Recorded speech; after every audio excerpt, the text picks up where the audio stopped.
Gimana antum akan menyelesaikan urusan keluargamu kalau engkau masih punya PR sama dirimu sendiri? Dan subhanallah, yang pertama dihisab pada hari kiamat itu apa? Sholat. Dari semua amalan manusia, semuanya, yang pertama dihisab itu adalah sholatnya. Engkau haji, engkau sedekah, engkau umroh, engkau puasa, engkau berzikir, engkau beristighfar, engkau menyambung silaturahim, engkau berbakti sama orang tua. Apa saja yang engkau amalkan dalam kehidupan ini, yang pertama akan dihisab sholatuhu, sholatnya. Lalu kata Nabi alaihi salatu wassalam, fa in saluhat faqad aflaha wa anjah. Kalau sholatnya benar, maka dia telah sukses dan telah berhasil, nggak bakal berantakan hidup. Ada subhanallah orang yang jual kayu bakar, dia jual kayu bakar pakai sepeda. Antum pernah lihat yang ditumpuk-tumpuk? Naik sepeda dia keliling jamaah.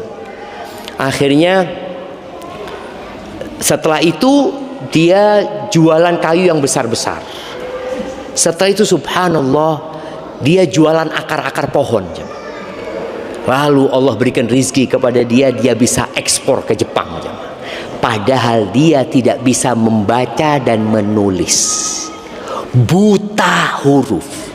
Supaya kita tahu juga rizki itu tidak bergantung dengan ijazah. Jangan antum berpikir kalau antum S2 rizkinya lebih banyak daripada yang lulusan SMA. Belum tentu. Indikator Allah ingin kebaikan buat seorang hamba, yufaqihu fiddin. Allah bikin orang itu memahami agama, belajar, mengkaji, dan harapan dari ilmu yang didapatkan adalah untuk diamalkan dalam kehidupan ini. Allahumma salli wa sallim ala abdika wa rasulika sayyidina wa maulana Muhammadin wa ala alihi wa ashabihi ajma'in. Amma ba'd. Malam ini tanggal berapa? Malam 26 Rajab 1447 Hijriah. Artinya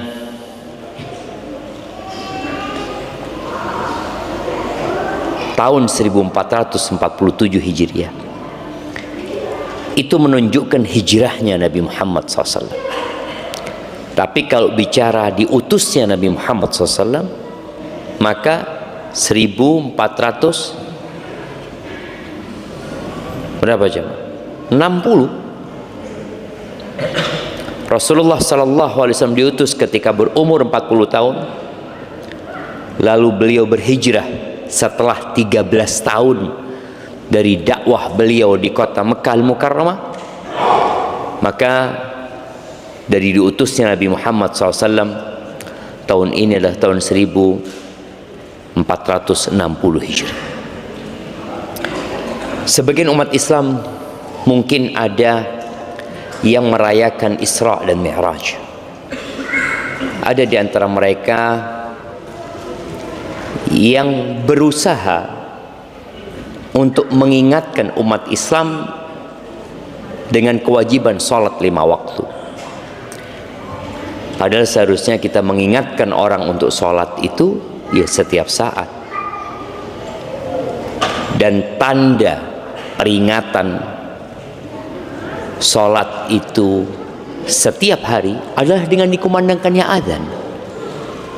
Itu mengingatkan semua untuk sholat. Walaupun kita tahu disyariatkannya azan ini bukan di kota Mekah, tapi di kota Madinah. Setelah umat Islam Allah beri kesempatan membangun masjid, yang sebelumnya mereka nggak bisa sholat di masjid. Kalaupun sholat di Masjidil Haram akan diganggu oleh orang-orang musyrikin. Akhirnya mereka sholatnya di rumah. Mungkin kumpulnya di rumahnya Al-Arqam ibn Abil Arqam. Tapi tatkala hijrah ke kota Madinah, para sahabat mulai melaksanakan sholat berjamaah. Tapi mereka nggak tahu waktu sholatnya kapan. Mereka taunya dari melihat matahari. Kadangkala mereka datang ke masjid, nunggu lama baru sholat zuhur. Atau kadangkala mereka ke masjid, sampai masjid sudah bubar, karena belum ada panggilan azan. Yang kemudian terjadi khilaf di antara para sahabat, atau ketika Nabi alaihi salatu wasallam bermusyawarah dengan para sahabat untuk menetapkan dengan cara apa mengingatkan orang akan masuknya waktu sholat. Ada yang berpendapat bagaimana kalau pakai api, ada yang berpendapat bagaimana kalau pakai buk, ya, pakai lonceng, ada yang pakai seperti trompet, seperti sangkakala yang sampai hari ini digunakan oleh orang-orang Yahudi, atau pakai lonceng yang sampai hari ini digunakan oleh orang-orang Nasor, oleh suara yang tidak bermakna. Itu suara mengingatkan tapi nggak ada maknanya. Akhirnya Allah Azza wa Jalla berikan mimpi kepada salah satu sahabat, maka ditetapkan azan. Panggilan itu adalah kata-kata, bukan sekedar suara tanpa makna. Itulah peringatan. Subuh diingatkan, zuhur diingatkan, asar diingatkan. Ahibati fillah, syariat Allah ini diturunkan bukan untuk mempersulit hidup manusia. Di surat Thaha, di ayat kedua dan ketiga, di ayat pertama Allah mengatakan, Thaha ma anzalna alaikal qur'ana litashqa. Kata Allah, tidaklah kami menurunkan Al-Quran ini untuk membuatmu menderita, kesulitan, sengsara. Tidak. Karena ada orang-orang yang beranggapan syariat ini memberatkan, membuat orang hidupnya tidak bebas. Padahal syariat datang untuk mengantarkanmu kepada kebebasan yang sebenar. Illa tadhkiratan liman yakhsha. Al-Quran diturunkan sebagai peringatan. Buat siapa? Buat orang-orang yang takut. Takut dengan adanya azab. Takut dengan adanya siksaan yang Allah sudah ciptakan dan Allah persiapkan untuk orang-orang yang tidak taat. Jadi Al-Quran turun bukan untuk membuat orang sengsara hidupnya, tapi Allah jadikan syariat ini rahmah, kasih sayang. Oleh karena itu setiap kita membaca surat-surat dalam Al-Quran, kita akan mendapati Bismillahirrahmanirrahim, kecuali di surat At-Taubah. Tapi subhanallah, 114 surat itu Bismillahirrahmanirrahim ada berapa? 114 surat. Bismillahirrahmanirrahimnya ada berapa? 100 berapa? 114. 114 ya. Walaupun ada satu surat yang tidak disebutkan Bismillahirrahmanirrahim. Terus di mana yang ke 114? Di surat An-Naml ya. Anak kasih hadiah buat antum, Masya Allah. Pastikan kalian ngomong surat An-Naml ya. Di surat An-Naml ketika Nabi Sulaiman kirim surat kepada Ratu Saba, dibawa surat itu oleh burung hudhud. Ternyata isi surat itu wa innahu Bismillahirrahmanirrahim. Jadi di surat An-Naml ada 2 basmalah. Basmalah yang di awal surat, di awal setiap surat, dan basmalah dalam suratnya Nabi Sulaiman alaihi salam. Jadi Allah turunkan Al-Quran sebagai rahmat, wa nur, dan cahaya yang menerangi jalan manusia, wa dalilan ilal jannah. Itu ucapan Qatadah. ketika menafsirkan ma anzalna 'alaikal Qur'an litashqa, Qatadah mengatakan tidak, demi Allah Al-Quran diturunkan untuk membuatmu menderita, walakin akan tetapi Allah jadikan sebagai kasih sayang, cahaya, wa dalilan ilal jannah, dan sebagai petunjuk menuju ke surga Allah Azza wa Jalla. Ahibati fillah, tidak ada satupun aturan Allah dan ketentuannya kecuali ditetapkan untuk maslahat manusia. Tidak ada satupun ketetapan Allah, baik itu perintah atau larangan, melainkan untuk maslahat manusia, baik dalam rangka menjaga agamanya, atau menjaga jiwanya, atau menjaga akalnya. Kenapa khamr dilarang umpamanya? Kenapa narkoba dilarang? Dan kita lihat negara kita perang melawan narkoba. Islam sudah 1447 tahun yang lalu. Dan pelarangan itu dalam rangka menjaga agama, menjaga jiwa, dan menjaga akal. Beberapa waktu yang lalu di Jember, di mana, di Gebang, yang ada mati itu gara-gara miras ya. Iya, berapa yang mati? 4 orang, sisanya belum mati. Ya, ada kritis katanya apa, dan yang jelas nunggu mati semuanya. Tapi di sini Allah menjaga akal manusia, menjaga agamanya, menjaga jiwanya, dan menjaga keturunannya. Kenapa Allah haramkan zina? Bagaimana ketika zina diperbolehkan? Perempuan akan punya anak, tidak tahu bapaknya siapa, kayaknya itu bapaknya. Kenapa mirip ini sama itu? Tidak akan jelas. Bagaimana tahu-tahu antum di rumah antum mendapati laki-laki yang baru berzina dengan istri antum? Na'udzubillah min dzalik.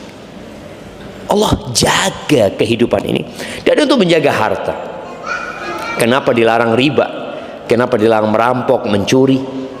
Dan kalau kita melihat orang-orang yang akhirnya melakukan pencurian motor, rata-rata hasil curiannya itu apa dipakai untuk bayar SPP anak ya?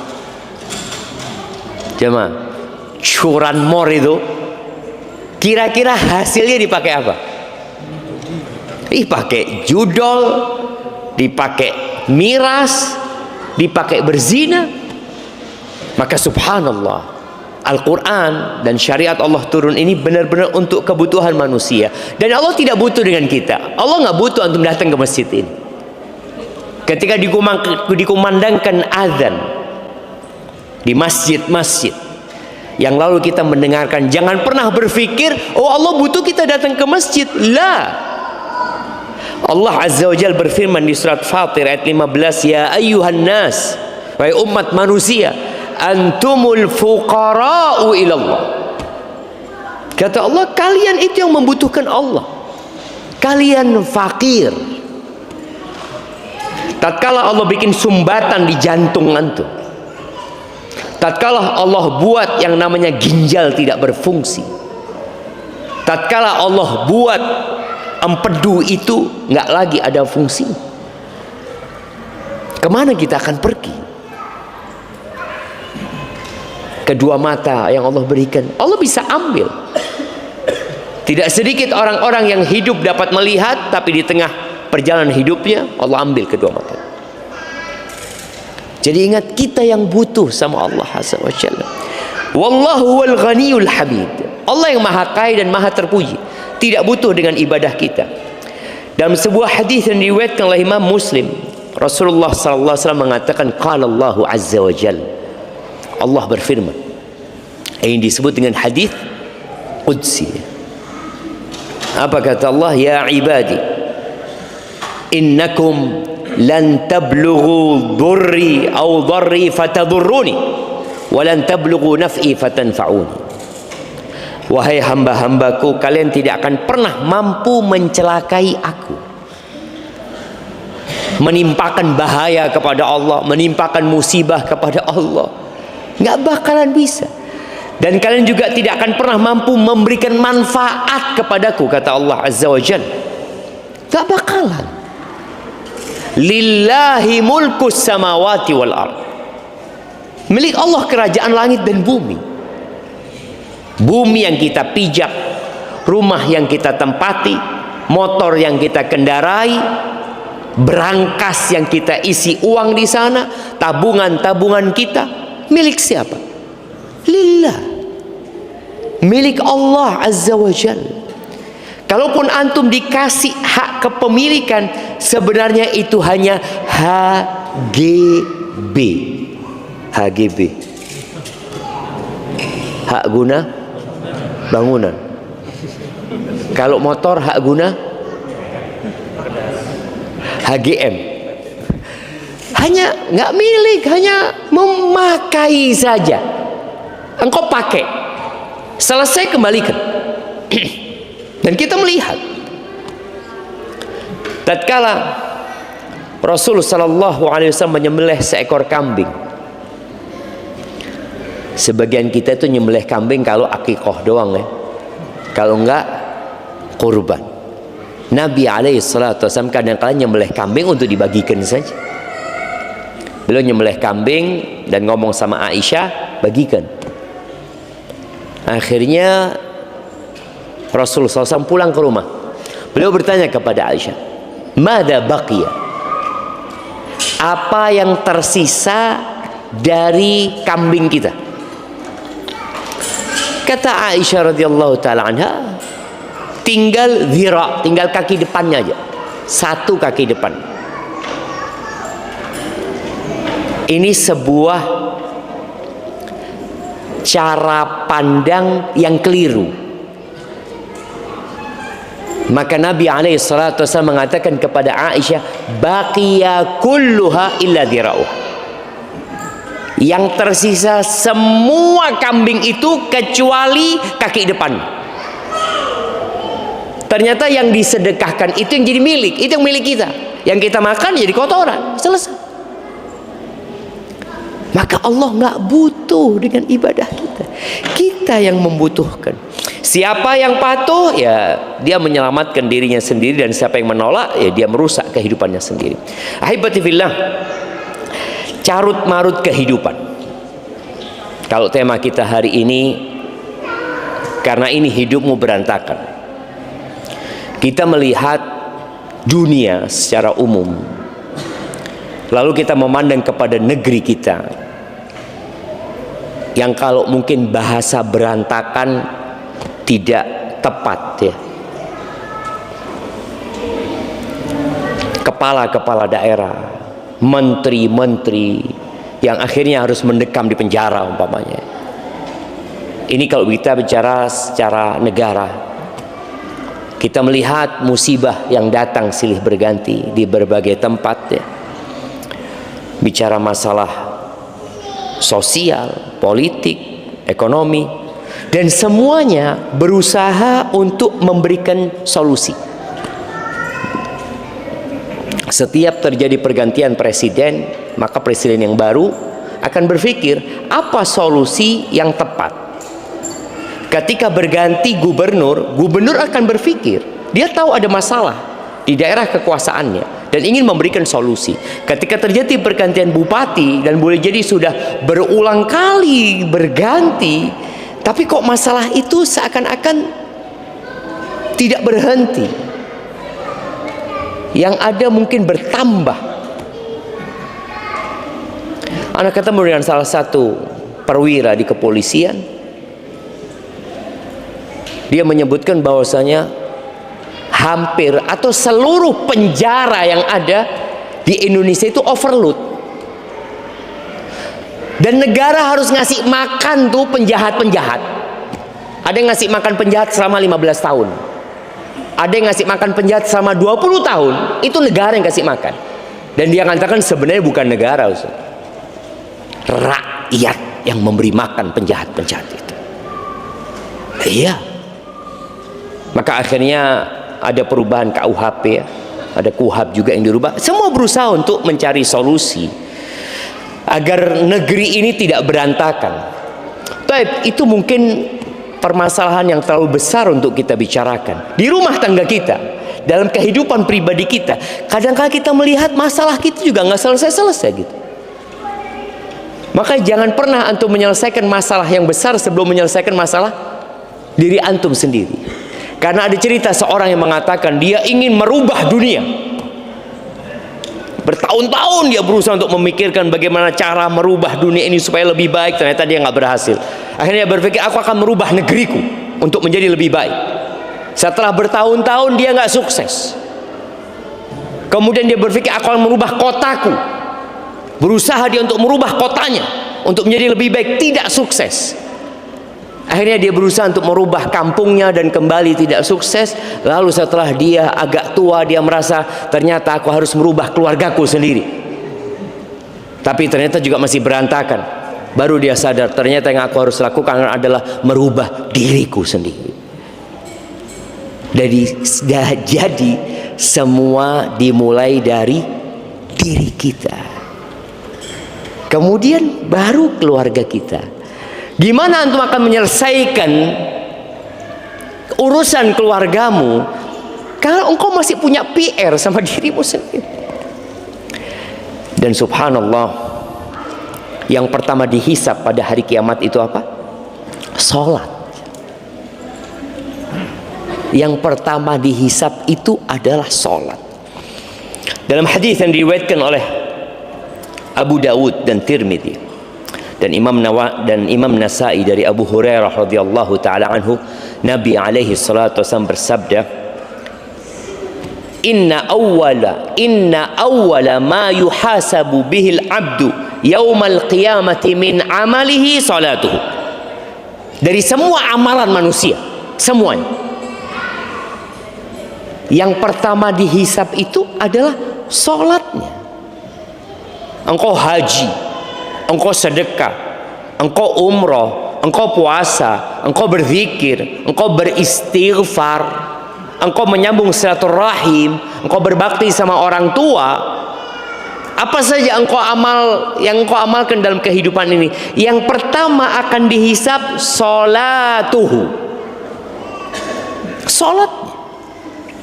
Lalu kata Nabi alaihi salatu wasallam, fa in saluhat faqad aflaha wa anjah. Kalau sholatnya benar, maka dia telah sukses dan telah berhasil, nggak bakal berantakan hidup. Wa in fasadat faqad khaba wa khasir. Tapi kalau ternyata rusak sholatnya, maka dia merugi dan sengsara hidupnya. Fa in intaqasa min fardhatihi syai'. Apabila ternyata pada waktu hisab nanti sholat wajibnya ada kurangnya. Bicara kurang ini para ulama mendetailkan, boleh jadi jumlah sholat wajibnya yang kurang karena dia pernah tidak sholat, atau sifat sholatnya yang kurang sempurna. Sholatnya kalau dihitung dia sholat selama 50 tahun, jumlah sholatnya pas 50 tahun. Kalau dia sholat sejak umur 7 tahun, anggap ketika anak-anak, atau umur 10 tahun, atau umur 15 tahun ketika dia sudah baligh, itu dihitung sholatnya full. Dia nggak pernah meninggalkan sholat sama sekali. Tapi ternyata kurangnya bukan di jumlahnya, kurangnya di kualitas sholatnya. Maka ketika ada kekurangan, Allah Azza wa Jalla berkata, unzuru hal li abdi min tatawwu'. Lihat, perhatikan, apakah hambaku ini punya sholat sunnah? Ada sebagian kita yang sholatnya cuma sholat wajib ya, nggak pernah sunnah sama sekali. Boleh jadi wajibnya tadi secara kualitas banyak kurangnya. Ketika dilihat nggak punya sholat sunnah orang ini, ya sudah ditulis kurang, nggak bisa disempurnakan. Tapi kalau dia punya tatawwu, fayukammal biha man taqasa minal fardhiyah, maka kekurangannya itu akan dilengkapi dengan sholat sunnahnya tadi. Maka berusaha jamaah kita untuk punya sholat sunnah. Ahibati fillah, dari semua perintah yang Allah tetapkan untuk hambanya, ternyata yang dilakukan rutin dalam sehari 5 waktu, dilaksanakan dalam semua kondisi. Mau antum sehat atau antum sakit, itu sholat 5 waktu. Antum sakit, di rumah sakit, antum sedang mau dioperasi, wajib nggak sholat? Tetap wajib sholat. Kecuali antum tidak sadar. Separah apapun, orang lumpuh tidak dapat menggerakkan kedua kakinya, tidak pula dapat menggerakkan kedua tangannya, dia hanya berada di atas ranjang. Apakah gugur kewajiban sholat? Tidak. Dalam kondisi perang, di medan perang, subhanallah, pada saat perang Khandaq, Umar bin Khattab itu datang, sudah masuk waktu maghrib. Dia mengatakan kepada Rasul sallallahu alaihi wasallam, "Ya Allah, ya Rasulullah, semoga Allah memenuhi perutnya orang-orang musyrikin itu dengan api," kata Umar bin Khattab. Mereka membuat kita ketinggalan sholat asar. Bayangin, ini perang karena mereka penjagaan parit dan musuh terus menyerang. Sholat khauf tidak mungkin dilakukan karena jumlah pasukan sangat sedikit. Maka subhanallah, pada waktu itu Umar sampai ketinggalan sholat asar, maghrib. Ketika laporan kepada Nabi alaihi salatu wassalam, apa kata Nabi Muhammad SAW? Wallahi ma sallaina. Demi Allah kita belum ada yang sholat. Nggak ada yang sholat pasukan itu yang bersama Nabi SAW. Itu satu kejadian. Kejadian lainnya, mereka sholat zuhur, asar, maghrib, isya di waktu isya. Kondisinya mencekam dan menakutkan. Itu terjadi, tapi nggak ada cerita yang meninggalkan sholat. Dalam kondisi perang pun tetap wajib sholat. Nabi juga mendoakan buat orang-orang musyrikin agar Allah memenuhi kuburan mereka dan rumah mereka dengan api. Gara-gara membuat para sahabat jadi nggak bisa sholat. Tapi tadi kewajiban tidak gugur. Antum naik pesawat wajib nggak sholat? Wajib. Naik kapal laut wajib sholat. Naik motor tinggal berhenti antum naik motor. Tapi subhanallah, dalam semua kondisi. Anda ingat dengan cerita Abdullah bin Unais. Abdullah bin Unais ini dipanggil sama Nabi SAW setelah kekalahan umat Islam di perang Uhud. Ya Abdullah, kata dia, aku minta engkau membunuh satu orang, Khalid bin Sufyan al-Hudhar. Abdullah bin Unais ini nggak punya rasa takut, seorang pemberani. Nabi tahu, maka dia utus sendirian, nggak bawa pasukan, sendirian. Di mana dia ya Rasulullah? Dia sedang mengumpulkan pasukan untuk menyerang kota Madinah. Dia ada di dekat Arafah sana, di Mekah sana. Ana lupa nama lembahnya itu. Sifhu li ya Rasulullah, tolong engkau gambarkan buat aku seperti apa orangnya. Karena nggak ada foto dulu jemaah. Nah, kayak gini orang nih, kau bunuh nih orang ini, nggak ada. Maka minta sifhu. Karena sebelum peperangan terjadi lebih baik provokatornya dibunuh. Jadi korbannya tidak banyak gitu. Kata Nabi SAW, "Idza ra'aitahu," engkau kalau melihat orang ini, tajid fi nafsika kusya'rira, engkau akan merinding. Kata Abdullah, ya Rasulullah, aku nggak pernah takut sama orang gitu. Iya, tapi engkau kalau ngelihat orang ini, ka'annaka ra'aita syaitan, kau kayak ngelihat setan. berangkat sendirian sampai ke tempat yang sudah ditentukan, yang sudah disebutkan sama Nabi Muhammad SAW, ketemu sama orang ini dan betul merinding. Abdullah bin Unais yang gak pernah takut ngelihat orang ini, betul ini sudah kata Nabi SAW orang. Pada waktu itu sudah masuk waktu asar. Kata Abdullah bin Unais, aku sholat sambil jalan. Sambil jalan aku sholat karena takut kehilangan waktu asar. Jadi ketika menuju kepada Khalid bin Sufyan al-Hudhali ini, aku sholat sambil jalan kaki jemaah. Aku mengisyaratkan dengan mata, kalau lagi ruku, kalau lagi sujud jemaah. Karena khawatir kalau dia sholat ketahuan. Kalau dia sholat boleh jadi sudah pergi orang ini. Maka dia sholat sambil berjalan supaya kita tahu kewajiban ini tidak gugur dalam semua kondisi. Dan bagaimana Abdullah bin Unais mementingkan dia sholat. Dia tidak mengatakan aku selesaikan pekerjaanku dulu. Dia nggak tahu kapan selesainya pekerjaan. Dia punya tugas untuk membunuh orang ini. Kapan selesainya wallahu a'lam. Maka dia sholat. Sebagian kita kan nunda sholat, bentar lagi lah, bentar lagi, untuk selesai ini aku akan sholat. Nggak selesai pekerjaannya. Akhirnya ketika sudah selesai sholat, dia ngobrol sama Khalid bin Sufyan al-Hudhali. Engkau dari mana? Aku dengar katanya Abdullah bin Unais, engkau sedang mengumpulkan pasukan untuk menyerang orang ini. Iya betul, aku ingin bergabung sama engkau, kata dia.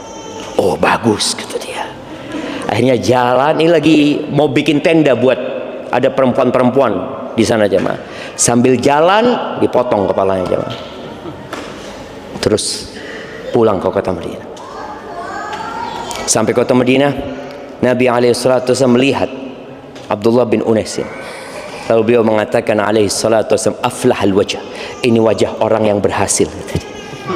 Kan kelihatan jemaah. Antum kalau lagi gagal kan, aduh, ini wajahnya orang yang berhasil, kata Nabi SAW. Tadi ingat, sholat ini tidak ada ceritanya rukhsah ditinggalkan. Yang ada musafir punya rukhsah untuk mengqasar dan ada rukhsah untuk menjamak, tapi meninggalkan nggak ada. Sakit, aku masih sakit, insya Allah nantilah kalau aku sembuh aku baru mau sholat, gitu. Lu engkau yakin bisa sembuh? Ya, optimis. Ya, optimis. Tapi kalau engkau mati, ya semoga dimaafkan sama Allah. Nggak bisa. Inna salata kanat 'alal mu'minina kitaban mauquta. Salat ini kewajiban yang telah ditetapkan atas umat Islam yang waktunya sudah ditetapkan. Maka ketika antum melihat hidup antum berantakan, boleh jadi masalahnya di salat antum yang belum benar. Ana sudah salat 5 waktu di masjid, coba perhatikan. Antum di masjid tapi selalu masbuk. Alhamdulillah loh Ustaz, daripada nggak ke masjid. Ya sudah, itu tanda berantakan sudah antum. Apalagi yang tidak sholat sama sekali. Sholat ini adalah poros hubungan manusia dengan Allah Azza wa Jalla. Rukun Islam yang kedua. Jadi kalau kita lihat sholat ini bukan sekedar ritual ya. Ada orang berpikir yang penting saya sholat. Enggak. Ini pusat kehidupan ruhani antum sebagai hamba dengan Sang Pencipta. Maka Rasul sallallahu alaihi wasallam menyebutkan posisi terdekat hamba dengan Tuhannya kapan? Ketika sujud. Di posisi antum merendah kepada Allah, di situ antum dekat sama Allah Azza wa Jalla. Antum seakan-akan berbisik kepada bumi, mengatakan subhana rabbiyal a'la wa bihamdi. Antum mengatakan Allahumma inni as'alukal jannah wa a'udzubika minan nar. Antum seakan-akan berbisik dengan bumi, tapi Allah yang di atas arsy mendengar, dan itu posisi terdekat antum sama Allah Azza wa Jalla. Adanya di sholat. Oke, kita berdoa, tapi posisi nggak seperti ketika sujud. Bagaimana ketika antum menghadap ke kiblat? Di saat yang bersamaan Seluruh umat manusia di muka bumi ini menghadap ke kiblat. Lalu dia mengatakan Allahu Akbar. Dia tidak sedang mengabdi kepada Ka'bah, tidak. Ka'bah hanya sebagai penentu arah buat mereka, tapi hati mereka bersama Allah. Allahu Akbar. Bayangin nih, surat atau satu-satunya surat yang wajib dihafal cuma Al-Fatihah. Al-Fatihah. Dan surat yang paling afdal adalah Al-Fatihah. Seakan-akan semua isi Al-Quran itu terangkum di Al-Fatihah. Disebut Ummul Kitab. Pusatnya kitab itu Al-Fatihah. Bagaimana antum memuji Allah Azza wa Jalla, dan kondisi antum sholat itu sedang berbicara dan berdialog sama Allah Azza wa Jalla. Idza qala abdi alhamdulillahi rabbil alamin, qala hamidani abdi, hambaku sedang memujiku. Ar-Rahmanir Rahim, athna alayya abdi, hambaku mengulangi pujiannya, sanjungannya kepadaku. Maliki yaumiddin, majjadani abdi, hambaku sedang mengagungkanku. Kita sedang ngobrol sama Allah. Tatkala kita mengatakan iyyaka na'budu wa iyyaka nasta'in, hadza baini wa baina abdi, ini paruan antara aku sama hambaku. Wali abdi ma sa'al, buat hambaku apa yang dia pinta. Lalu kita mengatakan ihdinas siratal mustaqim. Tapi sayangnya tadi sholat kita berantakan kadang-kala jamaah. Kita sholat memikirkan solusi, dan ana sendiri sama. Ya mungkin nggak sama, ana lebih parah boleh jadi. Afwan kalau ana ngomong gitu. Kadang-kala ana sholat, ana sedang punya masalah yang ana hendak selesaikan. Setan itu datang membuat kita berpikir. Kita berpikir kalau sholat memikirkan masalah itu akan ada solusi. Nggak ada. Yang ada sholat antum tidak khusyuk. Ruku antum pun tidak jadi ruku. Karena antum memikirkan solusi. Apa ya Allah kira-kira solusinya? Bagaimana kalau seperti ini? Bagaimana kalau seperti ini? Padahal solusinya ketika antum mengatakan Subhana Rabbiyal A'la. Fokus Subhana Rabbiyal A'la. Subhana dzil jabaruti wal malakuti wal kibriyai wal azam. Maha suci Allah yang memiliki segala kekuasaan, segala keperkasaan, segala keagungan. Allah yang punya segalanya. Lalu kenapa engkau harus memikirkan masalah itu ketika sholat? Engkau sedang berbicara sama Allah. Maka ingat tadi, yang punya utang, gak usah mikir antum gimana ya bayar utangnya. Allahu Akbar, subhana rabbiyal azim wa bihamdi. Itu utang, apa anda harus jual aset? Ya apa? Terus dia memikirkan solusi. Enggak. Maka tadi ingat bahwasanya sholat ini poros hubungan hamba dengan Tuhannya, tolong dijaga. Makanya Allah Azza wa Jalla mengatakan wa aqimis sholata li dzikri. Dirikan sholat untuk mengingatku engkau. Ahibati fillah, jangan sampai kesibukan kita dengan dunia membuat kita lupa dengan sholat. Di surat Al-Munafiqun ya, kita tahu orang-orang munafik ini paling berat untuk sholat di masjid, khususnya sholat isya dan sholat subuh. Di surat Al-Munafiqun ayat 9 Allah Azza wa Jalla mengatakan ya ayyuhalladzina amanu la tulhikum amwalukum wala auladukum an dzikrillah. Wahai orang-orang beriman, jangan sampai harta-harta kalian, kita bicara harta ya, kesibukan kita dengan usaha, dengan pekerjaan ya, dan anak-anak kalian itu membuat kalian lalai dari mengingat Allah.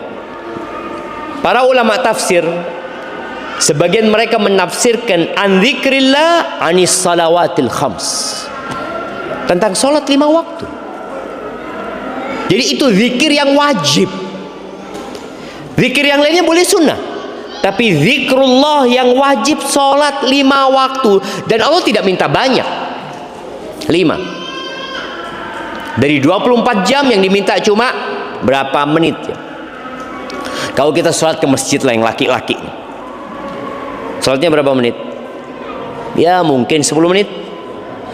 Ya kalau antum datang pas qomat 10 menit lah. Atau terlalu panjang 10 menit. Karena kita lihat banyak orang-orang itu memilih masjid. Memilih masjid dalam rangka bukan mengejar kualitas, tapi hanya mengejar kuantitas. Yang penting sholat. Anak sholat di masjid, masjid sebelah. Bacanya apa? Alhamdulillah baca kulhu. Terus kul a'udzu bil falaq. Kan sah sholatnya Ustaz? Sah, sahih. Betul, sholatnya sah. Tapi kenapa engkau nggak cari masjid yang sholatnya lebih khusyuk? Yang penting anak cuma menunaikan kewajiban, karena anak setelah itu mau kerja. Oke, nggak apa-apa. Artinya sudah gugur kewajibannya, tapi kualitas sholatnya belum tentu maksimal.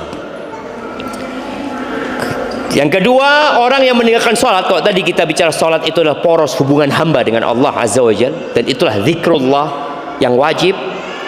Yang kedua, meninggalkan sholat menyebabkan rusaknya moral dan perilaku. Tadi berbagai macam masalah yang ada itu rusaknya moral, rusaknya karakter seseorang, perilaku orang-orang yang tidak benar umpamanya. Boleh yang saat ini masih ada di penjara atau yang di luar penjara, yang menunggu giliran masuk penjara, yang sedang antrian karena penjaranya full. Apa yang harus dilakukan sama orang-orang gini? Maka perlu diperbaiki sholat. Ada satu orang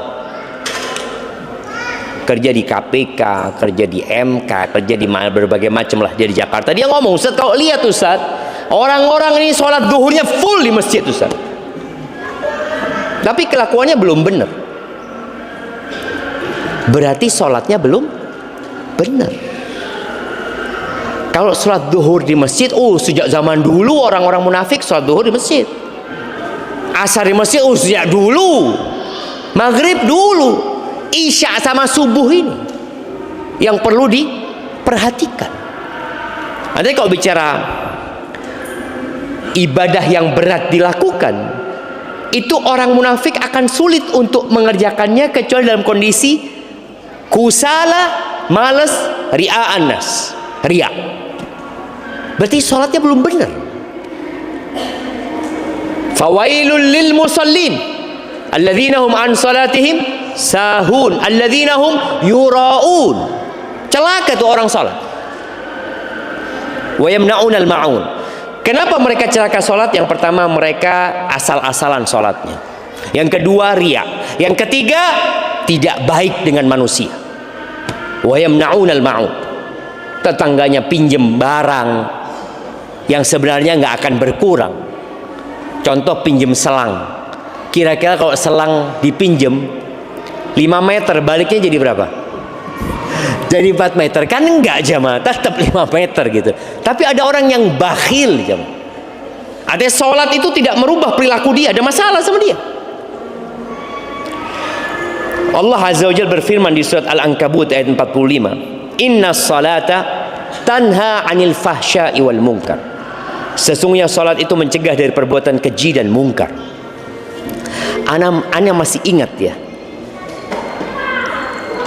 dengan Ustadz Jeffrey Al-Bukhari. Antum pernah dengar beliau ya? Taib, kita dengarkan adzan dulu.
Allahumma salli wa sallim ala Muhammad.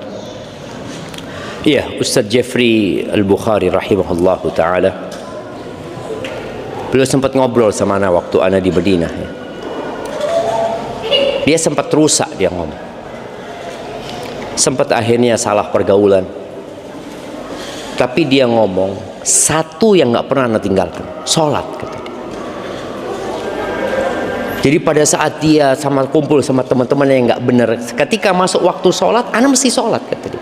Karena ana ingat sama pesan ibu ana gitu loh, abahnya sudah meninggal, kata dia. Terus kata dia, itu akhirnya dia Allah kasih taubat ya, sehingga meninggalkan pergaulan itu. Dan Allah sudah menetapkan dalam surat Al-Ankabut ayat 45, inna salata tanha 'anil fahsya'i wal munkar. Salat itu, sesungguhnya salat itu mencegah dari perbuatan keji dan mungkar. Kalau salat nggak ada, seakan-akan antum berbuat itu nggak ada remnya. Syahwat sulit dikendalikan, dosa terasa ringan, maksiat menjadi kebiasaan. Maksiat menjadi kebiasaan. Tapi ketika ada waktu sholat, kemudian antum berusaha untuk sholat, kebiasaan itu akan berusaha untuk ditinggalkan. Tapi tolong sholatnya yang benar ya. Jadi kalau bicara awal hidup berantakan itu, ya dari dia mulai meremehkan sholat, kemudian meninggalkan sholat berujung kepada kehidupan yang sempit ya, yang penuh dengan kegelisahan. Karena memang tubuh manusia ini tercipta dari dua. Ada unsur tanah yang butuh gizi, butuh makanan ya. Ada ruh yang Allah tiupkan di dalamnya. Yang makanan ruh ini adalah sholat, zikrullah tabaraka wa ta'ala. Makanya Allah Azza wa Jalla di surat Thaha ayat 124, setelah menyebutkan bahwasanya Allah akan turunkan peringatan dan petunjuk, faman ittaba'a hudaya fala yadhillu wa la yashqa, barang siapa yang mengikuti petunjukku maka dia tidak akan tersesat dan tidak akan sengsara hidupnya. Wa man a'rada an dzikri, barang siapa yang berpaling dari mengingatku. Dan mengingat, puncak dari mengingat Allah adalah sholat itu sendiri, rukun Islam. Kalau bicara puasa setahun sekali, haji seumur hidup sekali, zakat ya kalau sudah sampai nisabnya setahun sekali atau pada waktu panen, sholat tiap hari 5 kali. Maka barang siapa yang berpaling dari mengingatku, fa innalahu ma'isyatan dhanka, ya sudah berantakan hidup. Dia akan hidup menderita. Bukan berarti dia miskin ya, boleh jadi kaya, tapi hatinya gelisah, hidup penuh dengan konflik, tidak tenang meski bergelimang harta. Ini menjadi hal yang perlu kita renungkan bersama. Kita punya masalah, ada kondisi berantakan, ya sholat. Dan kalau bicara meninggalkan sholat, ini ciri-ciri kehancuran generasi. Generasi yang rusak itu yang nggak sholat. Kalau sudah nggak sholat, dia akan mengikuti syahwat. Allah berfirman di surat Maryam ayat 59, fa khalafa min ba'dihim khalfun, maka datanglah setelah mereka satu generasi. Ini setelah generasi para nabi, hamba-hamba Allah yang soleh. Apa kriteria generasi ini? Adha'us salata wattaba'us syahawati. 2, mereka menyia-nyiakan sholat, baik menyia-nyiakan dengan meninggalkan sholat secara total atau mereka sholatnya asal-asalan. Adha'us sholat, mereka tidak mendirikan sholat. Dampaknya apa? Wattaba'us syahawati, dan mereka mengikuti syahwat. Yang tadi seharusnya sholat mencegah dari perbuatan keji dan mungkar, gara-gara mereka menyia-nyiakan sholat, mereka akan mengikuti syahwat. Kalau syahwat sudah jadi pemandunya, guide-nya itu syahwat. Kalau antum berangkat wisata ke Bali atau kemana lah, terus yang menjadi pemandu antum itu syahwat, kira-kira diantarkan kemana? Diantarkan ke tempat-tempat yang baik? Tidak. Lalu kata Allah, fasawfa yalqawna ghayya, maka mereka akan menemui ghayya. Ghayya ini boleh jadi bermakna kesesatan, dan di antara para ulama ada yang menafsirkan ghayya, beberapa riwayat dari para sahabat yang mengatakan bahwasanya ghayya itu adalah wadin fi jahannam, lembah di neraka, min qayhin ba'idil qa'r khabithit ta'am. Lembah ini sangat dalam, jadi dasarnya itu sangat dalam sekali, rasanya sangat busuk. Akan dilempar ke tempat itu siapa? Orang-orang yang mengikuti syahwatnya. Kapan dia mengikuti syahwatnya? Ketika menyia-nyiakan sholat. Antum merasakanlah. Antum merasakan. Ketika antum sholat sudah tidak sempurna,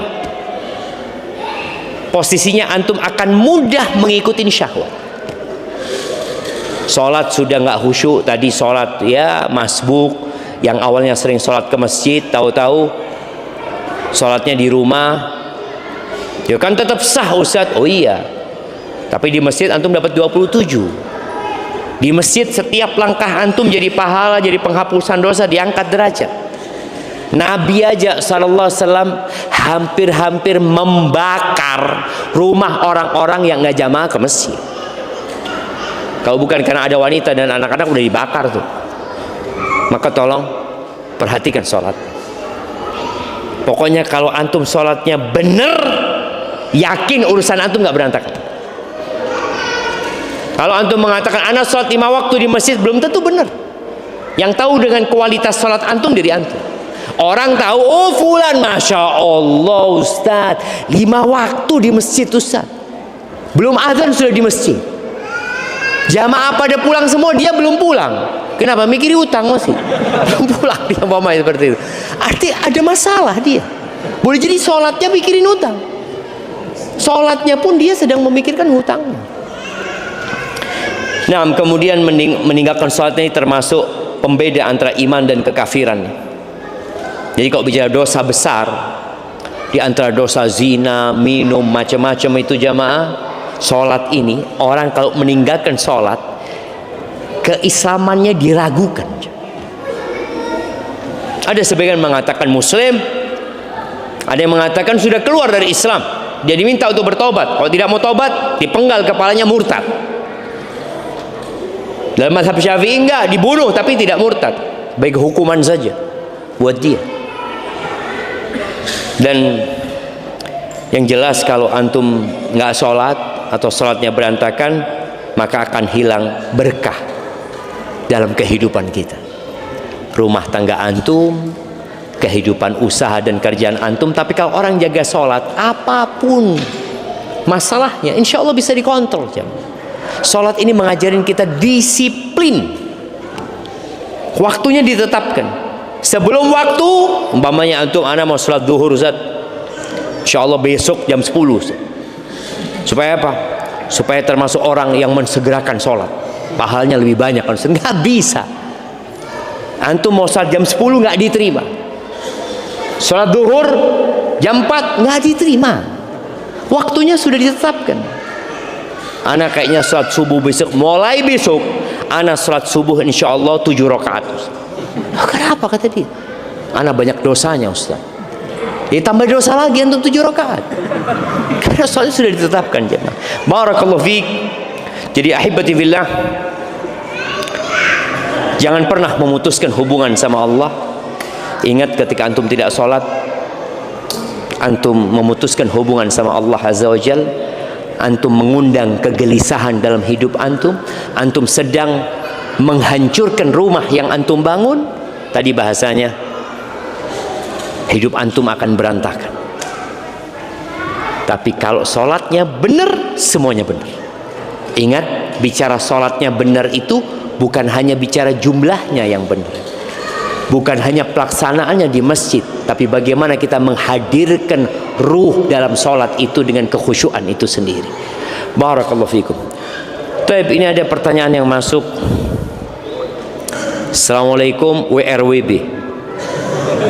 Maaf Ustadz, izin bertanya. Antum kalau jawab kayak apa? Waalaikumsalam WRWB juga gitu jamaah. Ini jangan terlalu bakhil lah jamaah. Doa itu jangan disingkat.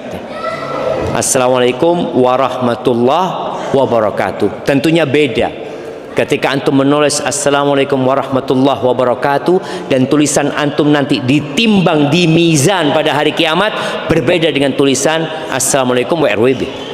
Assalamualaikum warahmatullahi wabarakatuh berbeda dengan WRWB. Maka tolong ketika antum menulis, ingat dengan mizan, karena akan ditimbang apa yang antum sedang tulis. Maaf Ustadz, izin bertanya, gimana biar kita cepat umroh? Minta tutorialnya agar cepat umroh. Ya berangkat aja antum. Kalau cepat umroh ini kita tahu ibadah umroh dan haji ini hanya untuk yang mampu. Antum bisa mendapatkan pahala umroh dan haji tanpa ke Mekah. Sholat subuh, duduk, berzikir sampai matahari terbit, kemudian sholat 2 rakaat, udah dapat pahala umroh dan haji yang sempurna. Itu kalau bicara pahala.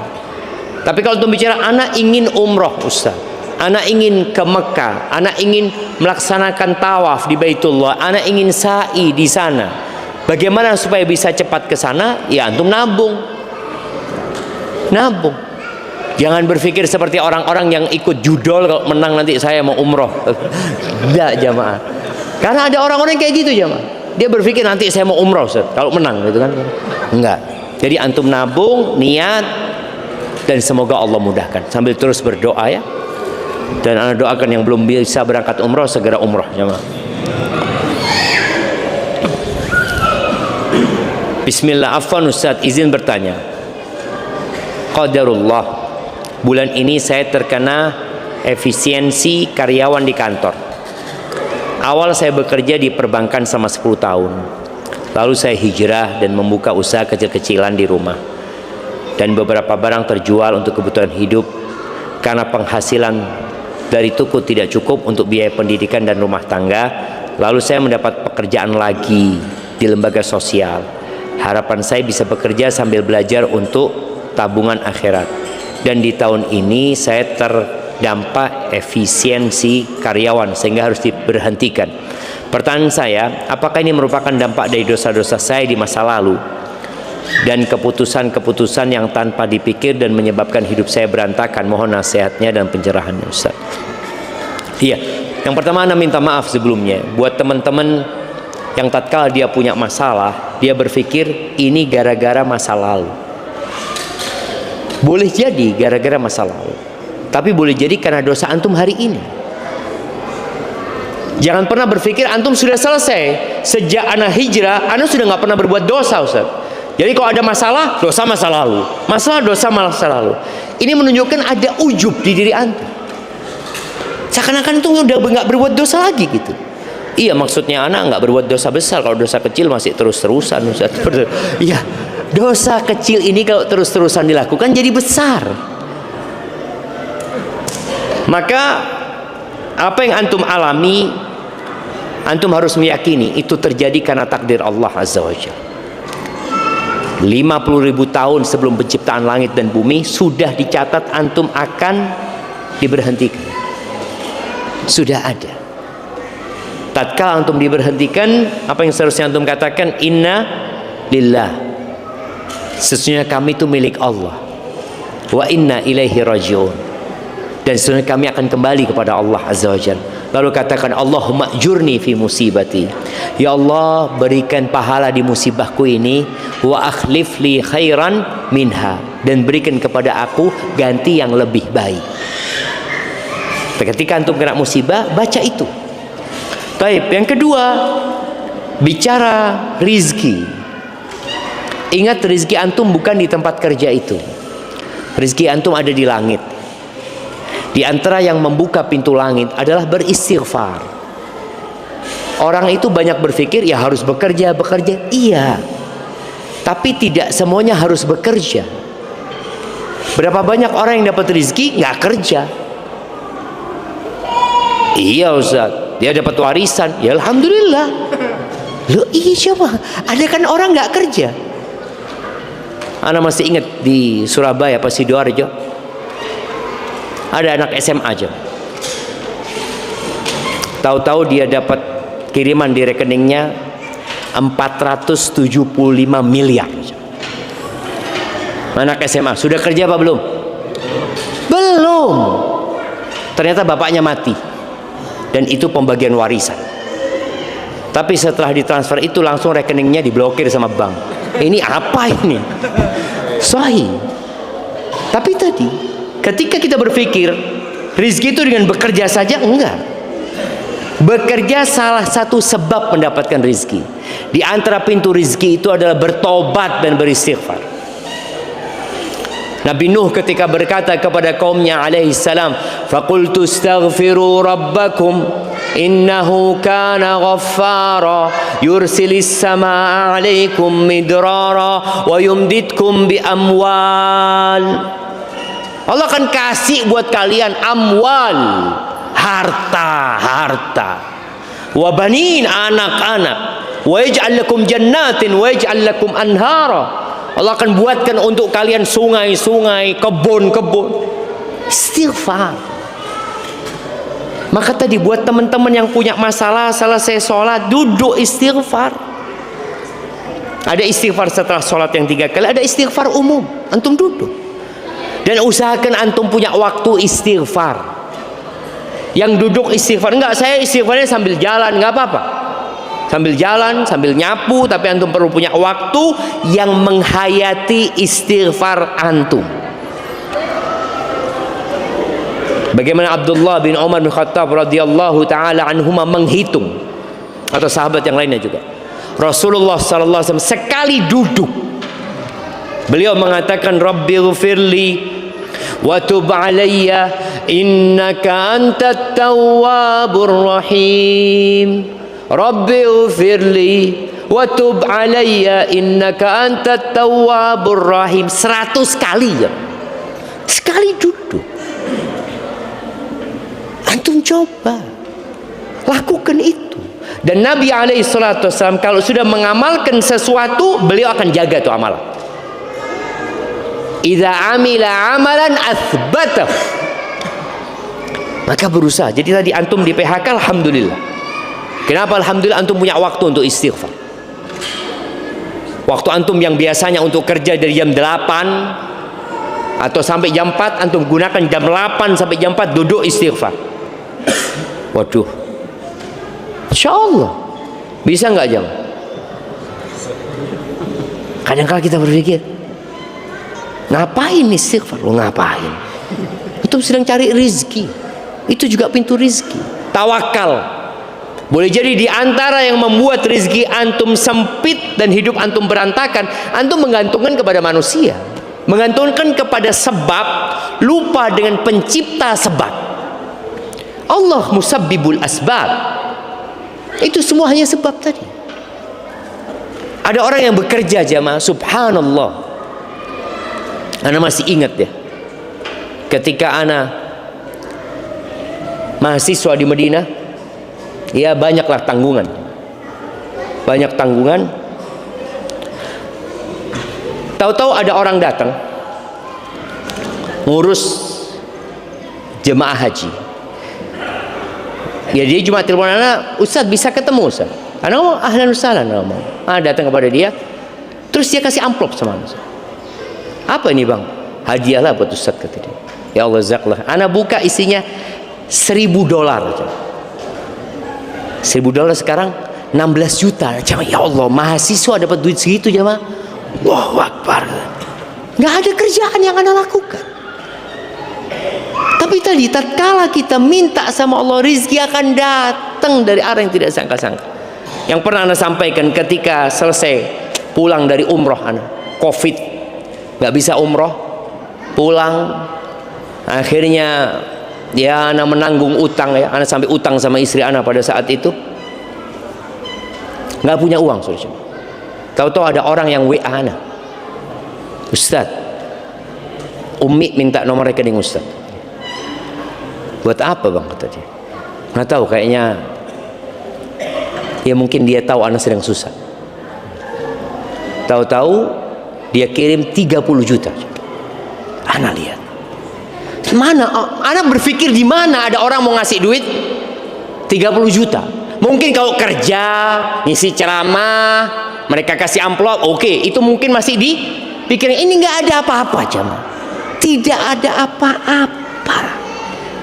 Dia cuma ngomong, Umi kok kepikiran sama Ustaz, kata dia. Bukan Umi Ana, Uminya dia. Transfer aja. Masya Allah. Maka anak ingat sama orang itu terus. Karena dia ya berbuat baik di saat anak nggak berbuat baik apa-apa sama dia. Artinya itu bukan balas budi, tapi orang hanya ingin berbuat baik. Siapa yang menggerakkan hatinya? Allah Azza wa Jalla. Jadi jangan cuma antum berpikir kerja.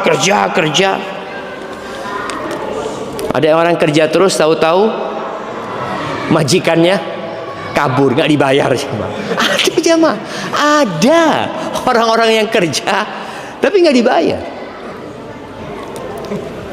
Assalamualaikum warahmatullahi wabarakatuh. Izin menyampaikan titipan pertanyaan dari teman saya. Saya mahasiswa tingkat akhir jurusan gizi yang sedang kehilangan arah. Jujur Ustaz, saya sedang berada di titik yang sangat membingungkan. Saya insya Allah sebentar lagi lulus, tapi saya terasa tidak punya gairah, passion untuk melanjutkan profesi ini. Padahal saya tahu ini profesi yang mulia. Saya ingin pindah jalur, tapi takut ini hanya pelarian atau mengikuti ego semata. Mohon nasihatnya Ustaz, bagaimana cara membedakan keinginan yang merupakan petunjuk Allah dengan bisikan hawa nafsu yang ingin lari dari tanggung jawab ilmu, dan bagaimana cara menemukan tujuan hidup sebagai hamba agar jalan yang saya pilih kelak benar-benar menjadi ibadah, bukan sekedar pelarian untuk menenangkan diri. Jazakallah khair. Ya, ini hal yang biasa dihadapi oleh mahasiswa di semester akhir ya. Ana juga pernah menghadapi masalah seperti itu. Tapi Ana ingat pada waktu semester 6 waktu itu, apa semester 7 ya, yang tahu-tahu Ana kehilangan semangat untuk belajar. Hilang semangat itu. Itu yang disebut dengan futur ya. Futur, dari semangat tahu-tahu jadi nggak semangat. Apa yang perlu dilakukan? Yang pertama, orang itu harus meminta petunjuk kepada Allah Azza wa Jalla. Dia perlu istikharah, minta pilihan dari Allah. Boleh jadi ada orang-orang yang dia kuliahnya pertanian, kerjanya teknik. Ada jamaah. Kita punya salah satu tim IT di kampus kita itu lulusan pertanian, tapi dia jadi tim IT gitu. Ya dia katakan anak tetap menanam Ustaz, tapi menanam chips, menanam apa gitu, menanam. Tetap yang ditanam beda gitu loh, seperti itu. Tetap ada yang dia tanam di situ mama. Tadi antum perlu minta petunjuk. Maka kalau dikatakan apakah ini godaan atau karena memang antum sedang futur? Kalau bicara gizi, mungkin antum akan bisa memberikan manfaat yang banyak buat orang lain. Tapi biasanya posisinya memang sedang jenuh dengan belajar, sedang jenuh dengan yang antum tekuni. Maka usahakan salat istikharah, lalu bermusyawarah. Bermusyawarah ini orang itu harus dengar. Antum itu tadi mau lari dari ini kemana? Karena ada orang yang kuliah itu bukan karena keinginan dia jurusan itu, tapi karena jurusan yang lain sudah tutup. Ada yang seperti itu. Dia kuliah sekedar menghabiskan waktu. Dan ini masalah besar. Ini juga masalah buat negeri kita. Dulu lulus SD langsung bekerja. Dulu lulus SMP langsung bekerja. Lulus SMA, Masya Allah jamaah. Sekarang S2 nggak kerja. S2. Masalahnya apa? Jadi kadang-kala masalahnya memang ya orang berpikir saya harus jadi pegawai di tempat itu. Akhirnya kalau bicara jadi pegawai, kalau tempat itu sudah full, nggak bisa aku bekerja di tempat itu. Terus di sana juga penuh, PT itu sudah penuh, nggak ada. Tadi yang terkena efisiensi itu harus keluar juga. Karena kita berpikir bekerja itu harus ikut orang. Enggak. Boleh jadi antum yang di PHK, antum yang tidak diterima melamar pekerjaan, Allah sediakan buat antum usaha. Jadi berpikirlah, kalau saya nggak bisa diterima di tempat itu, ya saya akan usaha. Seorang sahabat yang datang kepada Nabi alaihissalatu wasallam mengeluh dia tentang kebutuhan hidupnya, yang akhirnya Nabi berikan kepada dia apa? Kapak dan tali. Cari kayu sudah. Apakah sekarang mungkin mencari kayu? Ya, kemarin banjir di Sumatera itu gara-gara cari kayu itu sama. Iya, artinya sekarang masih mungkin cari kayu, tapi dengan cara yang benar gitu jamaah. Cari kayu itu masih bisa, kayu bakar atau apa. Ada, subhanallah, orang yang jual kayu bakar. Dia jual kayu bakar pakai sepeda. Antum pernah lihat yang ditumpuk-tumpuk? Naik sepeda dia, keliling jamaah. Akhirnya setelah itu dia jualan kayu yang besar-besar. Setelah itu subhanallah, dia jualan akar-akar pohon. Lalu Allah berikan rizki kepada dia, dia bisa ekspor ke Jepang. Padahal dia tidak bisa membaca dan menulis, buta huruf. Supaya kita tahu juga rizki itu tidak bergantung dengan ijazah. Jangan antum berpikir kalau antum S2 rizkinya lebih banyak daripada yang lulusan SMA. Belum tentu. Ada yang S2 kerja sama yang lulusan SMA. Ada. Maka tadi berkaitan dengan ini, ya coba diajak musyawarah atau musyawarah dengan teman antum yang bisa memberikan arahan. Antum memang condongnya kemana? Antum memilih jurusan itu kenapa dulunya gitu loh. Apa yang mendorong antum untuk memilih jurusan itu? Kalau ternyata dari awal ingin memberikan manfaat kepada orang, ya lanjutkan. Kalau ternyata enggak, sekedar ya karena nggak ada pilihan lain, ya masuk sana. Ya boleh jadi antum lulus, antum dapat ilmu, ya sudah. Semoga ilmu itu bermanfaat. Kalau pekerjaan boleh jadi nggak bekerja di ilmu yang dia pelajari, dan itu banyak sekali di negeri kita jamaah. Tapi intinya tadi, jangan pernah antum bergantung dengan melamar bekerja di tempat orang. Harus bekerja sama orang. Nggak harus jamaah. Pintu-pintu rezeki itu salah satunya adalah beristighfar, bertakwa kepada Allah, bertawakal, bersedekah, dan yang lainnya. Jazakumullah khair. Itu mungkin dapat Anda sampaikan, mungkin sisanya kita jawab di pertemuan yang akan datang. Subhanakallahumma bihamdika asyhadu an la ilaha illa anta astaghfiruka wa atubu ilaik. Assalamualaikum warahmatullahi wabarakatuh.